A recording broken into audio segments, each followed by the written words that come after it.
बात कोरोना के उस नए खतरे की जो नए वेरिएंट के तौर पर सामने आया है। अगर आपने कोरोना की वैक्सीन लगवा भी ली है तो आप बेफिक्र नहीं हो सकते, क्योंकि कहा यह जा रहा है कि वायरस का नया वेरिएंट वैक्सीन को भी चकमा दे सकता है। हालांकि भारत में इस वेरिएंट के केसेस सामने नहीं आए हैं, लेकिन तीसरी लहर के खतरे को देखते हुए इसे नजरअंदाज भी नहीं किया जा सकता। दुनिया के कई देशों में इस वक्त हालात बेकाबू हो रहे हैं। इजराइल, ऑस्ट्रेलिया और न्यूजीलैंड जैसे देशों में रिकॉर्ड तोड़ मामले सामने आ रहे हैं कोरोना के, और इसे देखते हुए भारत को सतर्क रहने की बेहद जरूरत है।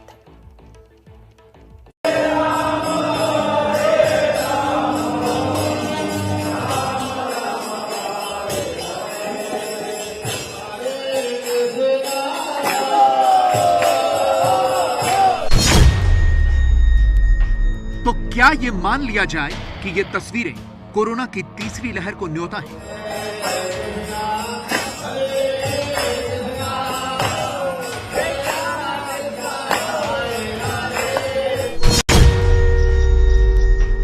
तो क्या ये मान लिया जाए कि हम खुद को तीसरी लहर में ढकेलना चाहते हैं?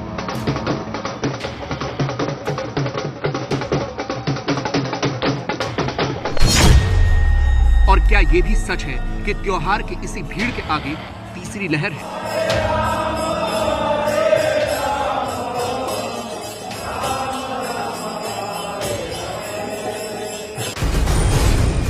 मथुरा से आई ये तस्वीरें इस बात की गवाही दे रही हैं कि यहाँ जन्माष्टमी की धूम में कोरोना की परवाह किसी को नहीं है।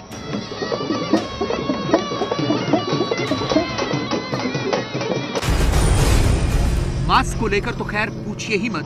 सोशल डिस्टेंसिंग की बात इन लोगों के लिए किताबी हो गई।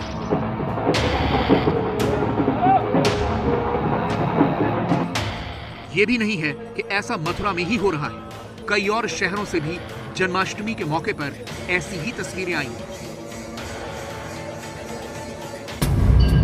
और ये सब कुछ तब हो रहा है जब देश में कोरोना के बढ़ते मामले एक बार फिर डराने लगे हैं। पिछले 5 दिन के आंकड़े देखिए, कोरोना के नए केस 40,000 से कम नहीं हो रहे। 26 अगस्त को 46,164, 27 अगस्त को 44,658, 28 अगस्त को 46,759, 29 अगस्त को 45,083 और 30 अगस्त को 42,909 नए केस सामने आए हैं। चिंता की बात यह है कि पिछले हफ्ते के मुकाबले इस हफ्ते कोरोना के मामले 30% तक बढ़ गए हैं। इस हफ्ते 24 अगस्त से 30 अगस्त तक 2,88,633 कुल नए केस सामने आए हैं, जबकि इसके पहले वाले हफ्ते यानी 17 अगस्त से लेकर 23 अगस्त तक 2,23,793 नए केस आए थे। इस हफ्ते का औसत निकाला जाए तो हर रोज करीब 41,233 नए केस सामने आ रहे हैं, जबकि पिछले हफ्ते का औसत देखिए तो एक दिन का आंकड़ा 31,970 था। देश भर में कोरोना के जितने नए मामले सामने आ रहे हैं, उसमें सबसे ज्यादा लोग केरला में संक्रमित हो रहे हैं। पिछले हफ्ते करीब 1.25 लाख लोग कोरोना से संक्रमित हुए थे, वहीं इस हफ्ते 1.9 लाख लोग संक्रमित हो चुके हैं, यानी केवल एक हफ्ते के भीतर 55% केसेस में बढ़ोतरी हुई है। केरल में कोरोना के केस बढ़ने के पीछे सबसे बड़ी वजह ओणम के त्योहार के दौरान की गई लापरवाही को माना जा रहा है। लेकिन हैरानी की बात यह है कि केरल को देखकर भी महाराष्ट्र जैसे राज्यों में कुछ लोग सबक लेने को तैयार नहीं हैं। महाराष्ट्र के औरंगाबाद की ये तस्वीरें देखिए। यहाँ इस कदर भीड़ इसलिए जमा है क्योंकि ये लोग किसी भी सूरत में मंदिर खुलवाना चाहते हैं।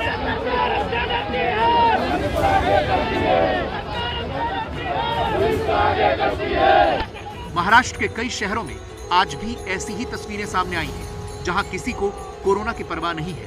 परवाह है तो इस बात की कि मंदिर खुल जाए। महाराष्ट्र में मंदिर खोलने की मांग को लेकर भाजपा प्रदर्शन कर रही है। भाजपा विधायक राम कदम सिद्धिविनायक मंदिर जाना चाहते थे, लेकिन यहां पर पुलिस पहुंची हुई है जो उन्हें हिरासत में ले रही है, और पुलिस का कहना है कि उन्हें किसी प्रकार के आंदोलन की इजाजत नहीं दी गई है। आप देख सकते हैं उनके खार स्थित निवास से उनको हिरासत में लिया जा रहा है। आज पूरे राज्य भर में भारतीय जनता पार्टी के नेता अलग अलग जगहों पर विरोध प्रदर्शन कर रहे हैं, मांग कर रहे हैं कि मंदिर खोला जाना चाहिए। ये सिद्धिविनायक जाने से ये पास देने में सरकार को कौन सी आपत्ति है? हैरानी तब होती है जब सिर्फ सियासी लोग ही नहीं, आम जनता भी लापरवाह नजर आने लगती है।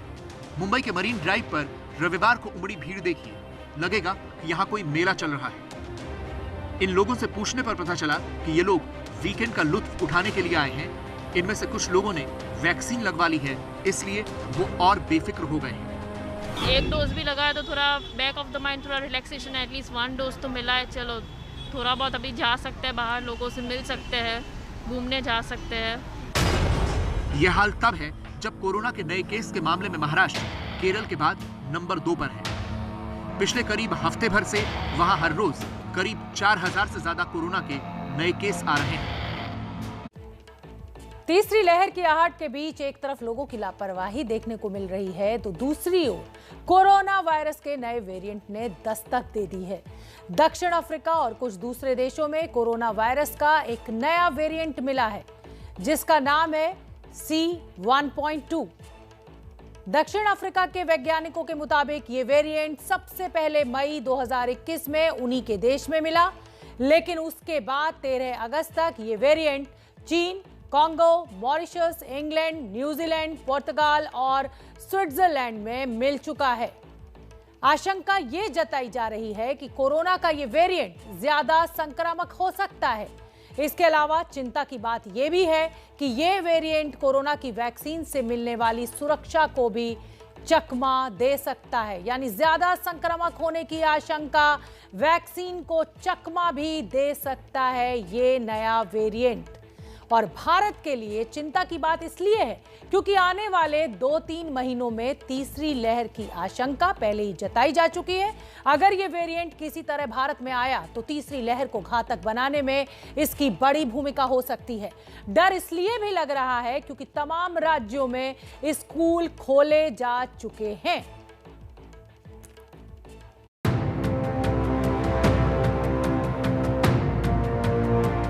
देश के तमाम राज्यों में स्कूल खुलने के बाद अब दिल्ली में भी 1 सितंबर से 9वीं से 12वीं तक के स्कूल खोले जा रहे हैं। इसे लेकर डिजास्टर मैनेजमेंट अथॉरिटी ने कुछ दिशा निर्देश भी जारी किए हैं। जैसे क्लासरूम की सिटिंग क्षमता अधिकतम 50% होगी, यानी अगर 40 बच्चों की क्लास है तो 20 बच्चे ही बैठेंगे। मॉर्निंग और इवनिंग शिफ्ट के स्कूलों में दोनों शिफ्टों के बीच कम से कम 1 घंटे का गैप जरूरी होगा। बच्चों को अपना टिफिन, किताबें और अन्य स्टेशनरी का सामान एक दूसरे से साझा नहीं करने की सलाह दी गई है। लंच ब्रेक को किसी ओपन एरिया में अलग अलग समय पर रखने की सलाह दी गई है ताकि एक समय में ज्यादा भीड़ जमा न हो। स्कूल परिसर में एक क्वारंटीन रूम बनाना अनिवार्य है, जहां जरूरत पड़ने पर किसी भी बच्चे या स्टाफ को रखा जा सकता है। बच्चों को स्कूल बुलाने के लिए माता पिता की मंजूरी जरूरी है। कोई अभिभावक यदि अपने बच्चे को स्कूल भेजना नहीं चाहता है तो इसके लिए उसे बाध्य नहीं किया जाएगा। कंटेनमेंट जोन में रहने वाले टीचर, स्टाफ या छात्र को स्कूल आने की इजाजत नहीं होगी।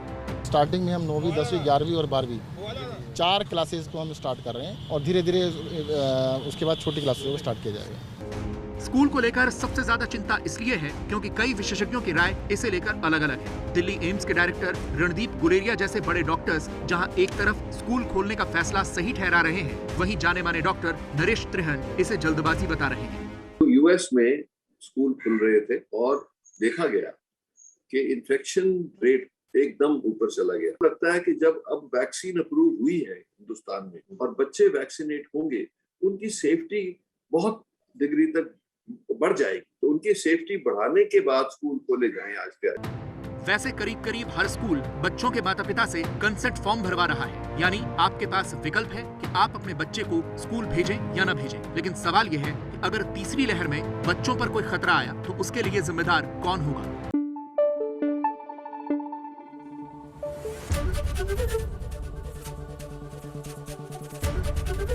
एबीपी न्यूज आपको रखे आगे।